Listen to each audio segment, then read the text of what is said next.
Mata anda adalah umpama kanta yang menerima cahaya masuk melalui fenomena pembiasan. Jika anda mengalami masalah rabun, anda memerlukan kanta untuk membantu mata anda melihat dengan lebih baik. Ada dua jenis kanta utama. Pertama, kanta cembung dan kedua, kanta cekung. Ini adalah rupa bentuk kanta cembung.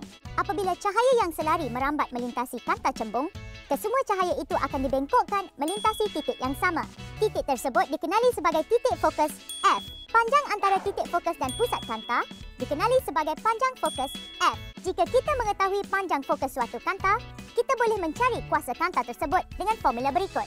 Kuasa kanta T sama dengan 1/F. Nilai panjang fokus F mestilah menggunakan unit SI iaitu meter.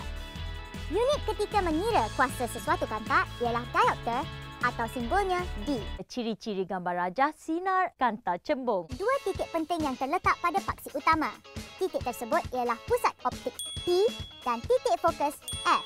Berikut adalah peraturan untuk melukis gambar rajah sinar bagi kanta cembung. Rajah sinar 1. Apabila cahaya merambat melintasi pusat optik, cahaya ini akan bergerak dalam garis lurus. Rajah sinar 2.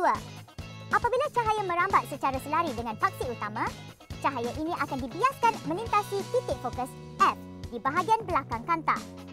Rajah sinar 3. Sinar yang dituju ke titik fokus F terbias selari dengan paksi utama. Cara melukis imej yang terbentuk oleh kanta cembung. Mula-mula kita lukis kedudukan objek yang terletak pada kedudukan jaraknya melebihi titik 2F. Langkah 2. Kemudian kita lukis garisan cahaya yang bermula daripada puncak objek dan sambungkan ia sehingga melintasi pusat optik O. Langkah 3. Selepas itu, kita lukis satu lagi garisan yang selari dengan paksi utama. Setelah ia menyentuh kanta, kita bengkokkan laluannya sehingga ia melintasi titik fokus F. Sekarang, kita boleh lihat kedua-dua garisan cahaya tadi bersilang antara satu sama lain. Pada titik persilangan ini, kita lukiskan imejnya seperti berikut. Ciri-ciri imej yang terbentuk ialah songsang, mengecil dan nyata. Untuk lukis imej kanta pembesar, objek harus diletakkan pada kedudukan jaraknya kurang daripada panjang fokus F, iaitu U kurang daripada F, seperti berikut. Seterusnya, kita lukis garisan yang bermula daripada puncak objek dan sambungkan ia melalui pusat optik P. Selepas itu, kita lukis pula garisan selari dengan paksi utama dan bengkokkan ia melintasi titik fokus. Untuk kes ini, anda akan dapati tiada persilangan untuk kedua-dua garisan di belakang kanta ini. Maka langkah seterusnya, kita lukiskan garisan putus-putus seperti berikut. Tarik garisan putus-putus ini ke hadapan kanta untuk mencari titik persilangan.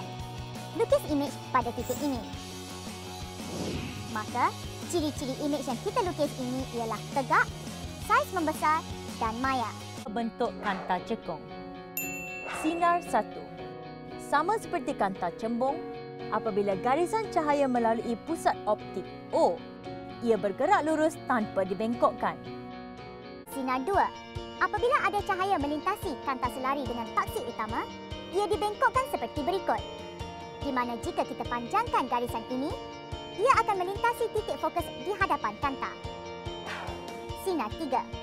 Apabila cahaya bergerak menuju titik fokus di belakang kanta pula, ia akan dibengkokkan selari dengan paksi utama. Sebuah kanta cembung mempunyai panjang fokus 10 cm. Kira kuasa kanta yang diperlukan. Kesilapan utama ketika menjawab soalan berikut. Para pelajar lupa untuk menukar unit sentimeter kepada meter. Pastikan anda tidak melakukan kesilapan sama. F sama dengan 10 cm, sama dengan 10 bahagi 100, sama dengan 0.1 meter. Maka, kuasa kanta P sama dengan 1 bahagi 0.1 sama dengan 10. Maka jawapan akhir kita ialah 10 diopter atau 10 T. Hari ini cikgu nak ajar awak bermain-main dengan simulator ni. Satu petak ni sama dengan 1 cm. Lepas tu cikgu nak gunakan kanta yang kurus. Kalau kanta gemuk, kanta tebal, jarak fokus dia dekat. Macam ni kanta tebal. Sekarang ni kita guna kanta yang nipis supaya F dia besar. Cubaan pertama, objek berada lebih besar daripada 2F. Kita tengok menggunakan ray diagramnya. Okey, nampak? Yang terhasil ialah image yang terbalik ataupun songsang, saiznya kecil dan image macam ni ialah image nyata.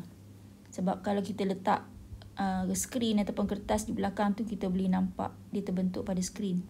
Seterusnya, cikgu gerakkan objek cikgu berada betul-betul atas 2F dan didapati image yang terhasil ialah sama besar dengan objek dan jarak dia pun sama. Dia macam mirror, ini macam mirror. Jarak objek dia sama dengan jarak image dan saiz image dia pun sama dengan saiz objek. Kita cuba lagi gerakkan menghampiri kanta. Kalau anda boleh lihat trend, semakin objek menghampiri kanta, image dia semakin besar. Okey, kalau objek berada di antara F dan 2F, kita dapati image-nya besar, yes besar, kemudian image-nya songsang. Ini kedudukan di mana image akan terbentuk di infinity. Bila U betul-betul bertepatan dengan F. Dan yang last kali ini paling penting. Apa jadi bila U berada di celah-celah antara kanta dan juga F? Image yang tadinya nyata sekarang sudah bertukar menjadi maya. Sebenarnya yang besar di sebelah kiri sekali itu adalah image. Hasil daripada pembesaran yang dilakukan oleh kanta. Kalau kita nak kanta kita jadi magnifier, kita mesti letak objek kita di antara U dan juga F. Supaya image yang terhasil sekarang ni besar, tegak dan maya. Jadi kalau dalam kanta pembesar, mata kita di mana sebenarnya? Kita melihat di mana? Okey, mata kita sebenarnya dari arah sini. Cikgu lukis ni. Jadikan cahaya masuk dalam mata depan dari sini. So image tu terbias masuk ke dalam mata. Kita bukan nampak objek lagi, kita nampak image.